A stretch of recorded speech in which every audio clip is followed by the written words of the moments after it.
Main road కి లోపల corporator government road లో పేవ్మెంట్ ఆక్యుపై చేసుకొని రూములు కట్టుకొని ఉన్నాడు. ఈయన పేరు అక్బర్ అంట. ఈయన 34 డివిజన్ లో కార్పొరేటర్ గా గెలిచినాడంట. గవర్నమెంట్ నుంచి జీతాలు తీసుకుంటూ వీళ్ళని కార్పొరేటర్ గా గెలిచింది. గవర్నమెంట్ ఒక రోడ్లని ఆక్యుపై చేసుకుని పేవ్మెంట్ల మీద రూములు కట్టుకున్నారు జబర్దస్తిగా.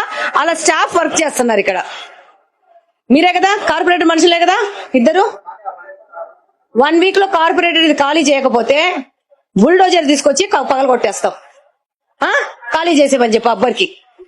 లేకపోతే క్రిమినల్ కేసులు బుక్ అవుతాయి ఆయన మీద. డెఫినెట్ గా వీళ్ళ మీద క్రిమినల్ కేసు బుక్ చేయాల్సిన అవసరం ఉంది. కార్పొరేటర్ హోదాలో ఇలా వచ్చి సమాజాన్ని మొత్తం తినేస్తున్నారు వీళ్ళు.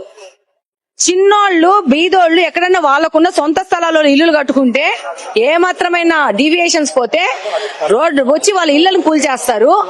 ఒక బాధ్యతాయుతమైన పోస్ట్ లో ఉండి ఒక కార్పొరేటర్ గా గెలిచి కార్పొరేటర్ రోడ్డు మీద షెడ్లు వేసేసుకొని పర్మనెంట్ ఆఫీస్ పెట్టేసుకున్నాడు.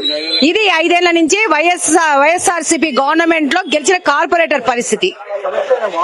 ఈ పక్కన రోడ్ లో కాలువను మూసేసేసి కాలువ పక్కన ఉన్న పేవ్మెంట్ మీద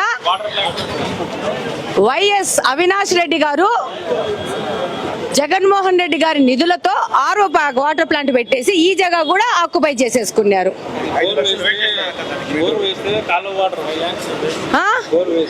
ఇలా ప్రజాధనం దుర్వినియోగం చేయడం ఒక విషయము.